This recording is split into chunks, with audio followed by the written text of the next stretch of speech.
पितांना कृष्ण स्मृती या ओशो लिखित पुस्तकावर आपण पूर्वी 2 अध्याय आपण ऐकलेले आहात आणि आज आपण त्याचा शेवट करण्याच्या प्लॅनमध्ये आहोत.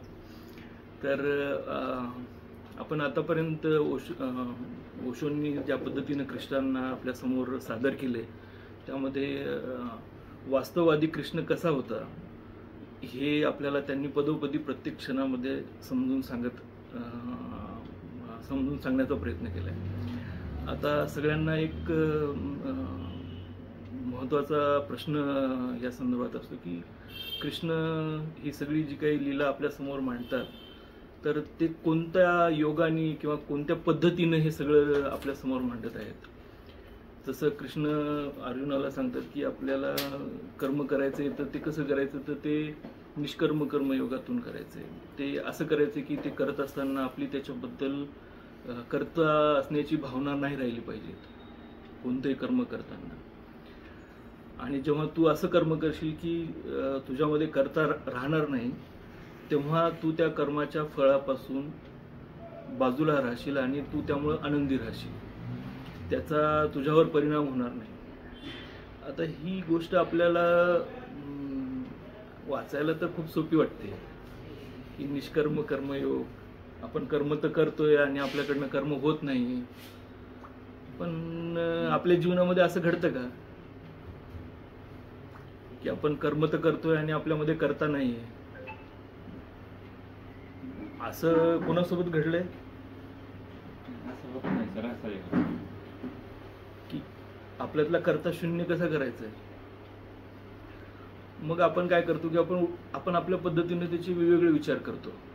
मग कोणी असं म्हणतं की नाही मला कर्मच करायचं नाही,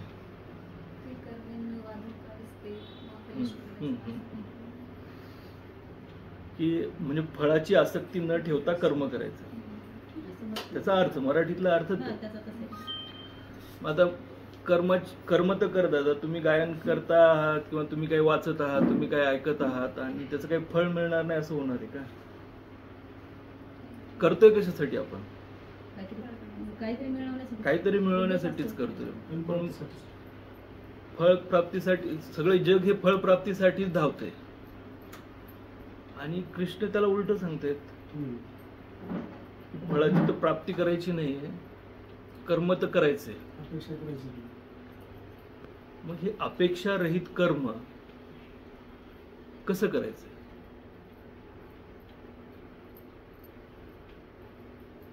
हा या सगळ्या म्हणजे या ग्रंथातला सगळ्यात बॅकबोन जे म्हणू ना आपण, हा कणा आहे. हा कृष्णाच्या फिलॉसॉफीतला हा कणा आहे की हे साधायचं कसं, हे आपल्या दैनंदिन जीवनात साधायचं कसं. त्यासाठी काही महत्त्वाच्या गोष्टींना समजून घ्यावं लागतं. एक शब्द कृष्ण याच्यासाठी वापरतात की मी जे तुला योग सांगतोय या योगाला अनासक्ती योग म्हणतात. आता हा अनासक्ती शब्द पहिल्यांदा थोडा समजून घ्या. अनासक्ती म्हणजे काय तर एखादी गोष्ट कंप्लीट सोडून दिलेली नाहीये आणि कंप्लीट धरलेली नाही. म्हणजे त्यात दुसरे 2 शब्द येतात त्याला समजण्यासाठी की आपण एखाद्या गोष्टीबद्दल आसक्त असतो, आग्रही असतो, किंवा आपण एखाद्या गोष्टीबद्दल विरक्त असतो, सुटलेले असतो, त्याग भावनेतून बघत असतो त्याला. एकीकडे त्याग आहे, गोष्ट सोडण्याची इच्छा आहे आणि एका बाजूला ती गोष्ट धरून ठेवण्याची इच्छा आहे. जसं आता आपण मित्र आहेत तर आपल्याला भेटण्याची इच्छा आहे, आपले मित्र का आले नाहीत हे पाहायची इच्छा आहे, हे पण दुःख आहे. ते नाही आला तर त्रास व्हायलाय. कुणी येऊ नये, ते फारच प्रश्न विचारते, ते येऊ नये याची पण इच्छा आहे. विरक्तीचीही इच्छा आहे आणि आसक्तीचीही इच्छा आहे. आपण नॉर्मल जीवन जगताना ह्या दोन्हीही इच्छा ठेवतो. आपल्याला म्हणजे आता आपल्याकडे सध्या एक खूप कॉमन गोष्ट आहे की आपल्याला आता सगळ्यांना खाण्यापिण्याबद्दल खूप कॉन्शियसनेस वाढले. हे खावं का, हे खाऊ नये का. जी खूप खाणार आहेत का त्यांना लगेच दुसऱ्या दिवशी इच्छा होती की आता आपण सगळं तोडूत आणि आपण श्रावण महिन्यामध्ये उपवासच सुरू करू. मनामधले जे भाव आहे अन्नाबद्दल पाहण्याची जो दृष्टिकोन होता की एक होता त्याच्याबद्दल खूप ओढ आणि दुसऱ्या बाजूला त्याच्याबद्दलचा त्याग, हे दोन्ही प्रॉब्लेम आहेत. कृष्ण हे सांगतात की या दोन्हीच्या पार व्हावं लागेल आपल्याला. मग आता या दोन्हीच्या पार कसं व्हायचंय, तर त्यासाठी ओशो त्याला एक उदाहरण देतात आणि ते इतकं समजण्यासारखं उदाहरण आहे की ते म्हणतात की कृष्ण याला कसं बघतात, ते एका डोळ्यासारखं बघतात. डोळा आहे एक कॅमेऱ्यासारखं पाहायला समोर, पण डोळा बंद होतोय आणि चालू होतोय. पण तुम्ही डोळे बंद केल्यावर तुमचा डोळा बंद होते का मध्ये? मग बंद आणि चालू काय व्हायले? झापडी. पण तुम्ही म्हणताय की डोळा बंद व्हायलाय. तुमचा डोळा बंद कधी झाला असेल तर तुमच्या फक्त डीप स्लीप मध्ये बंद झालाय. जेव्हा तुम्ही एकदम गहन झोपेमध्ये आहात तेव्हाच तुमचा बंद झालाय, तो कळाला नाही तुम्हाला बंद झालेला. तुमच्या स्वप्नाच्या अवस्थेमध्ये पण डोळा चालू आहे म्हणून तो स्वप्न पाहिलंय. तसंच आहे हे जे रहस्य आहे, याला समजायचं असेल तर तुमच्या मधला जो आहे, तुम्ही स्वतः काहीतरी आहात, एक त्याला आपण म्हणू की एक डीप कॉन्शियसनेस आहे किंवा आपली अंतरात्मा आहे, काहीतरी शब्द देऊ त्याला.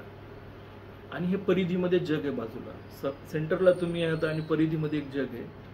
जेव्हा जेव्हा तुम्ही जगाशी जुटताय, डोळ्यानं जेव्हा तुम्ही बाहेर बघतायत तेव्हा बघण्याची क्रिया व्हायली. जेव्हा तुम्हाला बघा वाटत नाहीये तेव्हा डोळे बंद व्हायची क्रिया व्हायली. ह्या दोन्ही क्रिया ह्या परस्वाधीन आहेत, ह्या इतरांशी जुटलेल्या आहेत, ह्या स्वयंपूर्ण नाहीत, स्वतःवर अवलंबून नाही आहेत, एकट्यावर. तुम्हाला मित्र करायचं तर कुणाला तरी उभं करावं लागेल. मग कधी माझा मोबाईल मित्र होईल, कधी माझं पुस्तक मित्र होईल, कधी एखादी पेन मित्र होईल, कधी एखादी व्यक्ती मित्र होईल, एखादी मैत्रीण होईल, पण ते मी सोडून दुसरं काहीतरी असेल. जेव्हा जेव्हा मी सोडून दुसरं काहीतरी आहे तेव्हा तेव्हा जीवनामध्ये प्रॉब्लेम आहे. त्याच्याशी निगडीत चांगलं आणि वाईट तुम्हाला जुटल्या गेलं, मग त्याच्याबद्दल तुमची आसक्ती तरी तयार होईल किंवा तुमची विरक्ती तरी तयार होईल. तुमचा इंटरेस्ट तरी खूप तयार होईल किंवा तुमचा ना इंटरेस्ट तरी तयार होईल, पण तयार होईल काहीतरी. ज्याच्यामध्ये हे तयार होण्याचा भाव निर्माण झाला की तिथं तुम्हाला दुःख किंवा तिथं तुमचा प्रॉब्लेम क्रिएट झाला. कृष्ण हे सांगतात की हे तयार होणं बंद. प्रॉब्लेम आहे की हा आग्रह असणं, ही इच्छा असणं, हा प्रॉब्लेम आहे. कृष्ण याला सांगतात की याच्यातून दोन्हीतून बाहेर निघायचं आपल्याला. या दोन्हींना समजून घ्यायचंय. जेव्हा तुम्ही या दोन्हींना समजून घ्याल तेव्हा तुम्ही अनासक्तीच्या अवस्थेत राहाल. मग त्याला ते अजून पुढे एक्सप्लोर करून सांगतात की ही अनासक्ती हा तुमचा मूळ स्वभावच आहे. जसं तुमचा डोळा आहेच, आता तुम्ही डोळे बंद करून विरक्ती दाखवायलात आणि तुम्ही डोळे उघडे ठेवून आसक्ती दाखवायलात,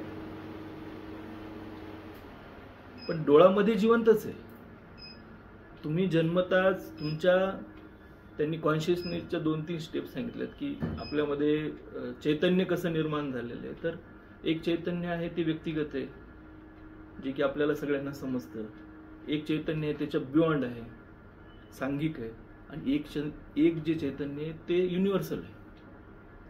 युनिव्हर्सल म्हणजे की ते सगळ्यांमध्येच आहे.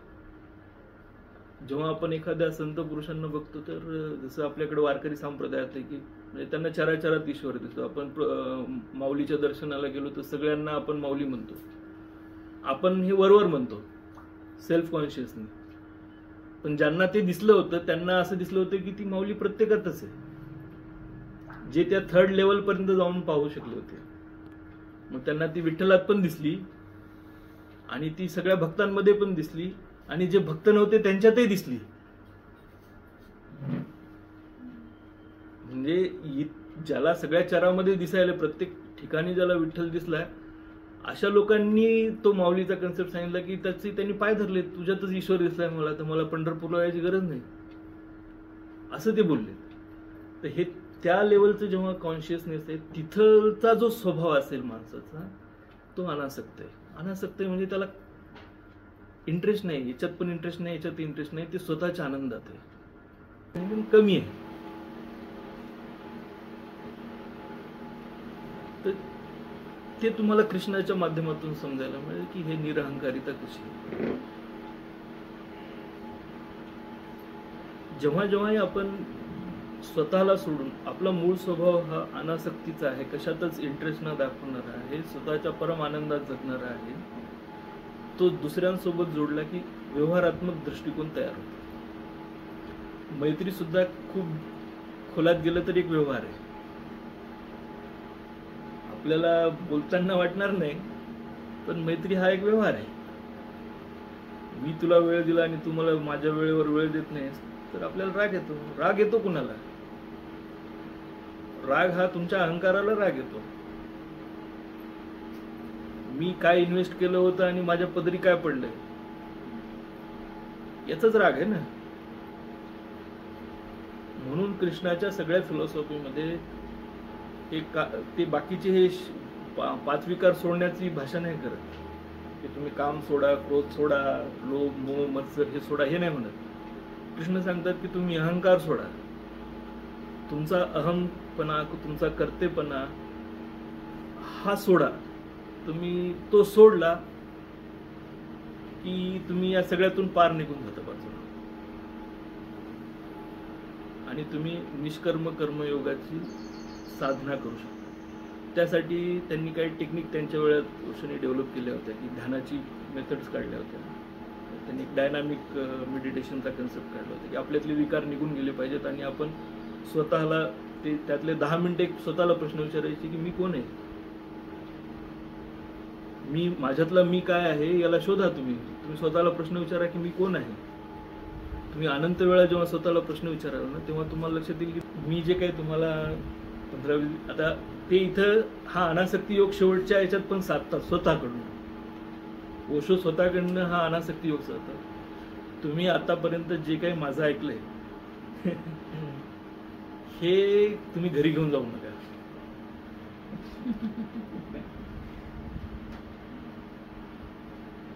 असं का म्हणले ते? तर त्याच्या मागे एक रहस्य आहे. तुम्ही हे घेऊन जाऊ नका की मी द्रौपदी कशी सांगितली, किंवा मी कर्ण कसा सांगितला, किंवा मी अर्जुन कसा सांगितला, हे नका घेऊन जाऊ. हे शब्द आहेत. तुम्ही हे घेऊन जा की हे याच्यापर्यंत मी पोहोचायसाठी काय केलंय, याला मी कसं समजलंय, याच्यातलं जे अंडरस्टँडिंग आहे, याच्यातली आकलन करण्याची जी क्षमता आहे, पाहण्याचा जो दृष्टिकोन आहे, तो दृष्टिकोन घेऊन जा. हे शब्द घेऊन जाऊ नका, कारण या शब्दांची तुम्ही तुमच्या पद्धतीनं परत वेगळा अर्थ लावणार आहात. हा अनासक्त तुम्ही पण तुमच्या अंगानं तुमच्या स्वार्थासारखा पण जोडू शकता. जिथं तुम्हाला इंटरेस्ट नाही तिथं म्हणा मी अनासक्त आहे, आणि त्याचा वापर करून घ्या. अनासक्त व्यक्ती तशी नाही राहणार. मी तुम्हाला सांगितलेली अनासक्त व्यक्ती ही आहे की ती संत तुल्य आहे, संतासारखी आहे. तिला याच्यानी फरक पडत नाही, याच्यानी फरक पडत नाही, इथपर्यंत तुम्हाला पोहोचायचंय. पण तुम्ही म्हणाले उद्या की मी कृष्ण आहे, आता म्हणजे मी कृष्णाला मानणार आहे आणि मी अनासक्त आहे, मला घरातलं काय काम, मी अनासक्त आहे,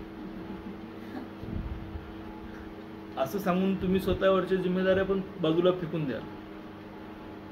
कारण आपण एवढे हुशार आहोत की आपण आपल्या पद्धतीने या सगळ्या फिलॉसॉफीचा वेगवेगळा अर्थ काढून आपल्या वापरासाठी या लोकांचं नाव खराब करतो. आणि हा आपला ह्युमन नेचर आहे, आणि आजपर्यंत सगळ्या धर्मग्रंथांचं हेच झालेलं आहे. गीतेला सुद्धा लोकांनी खूप सुंदर पद्धतीने वापरलंय. हिटलरनं सुद्धा गीतेला वापरलंय की मी हे सगळं पापच नष्ट करत होतो जुन्ना मारून.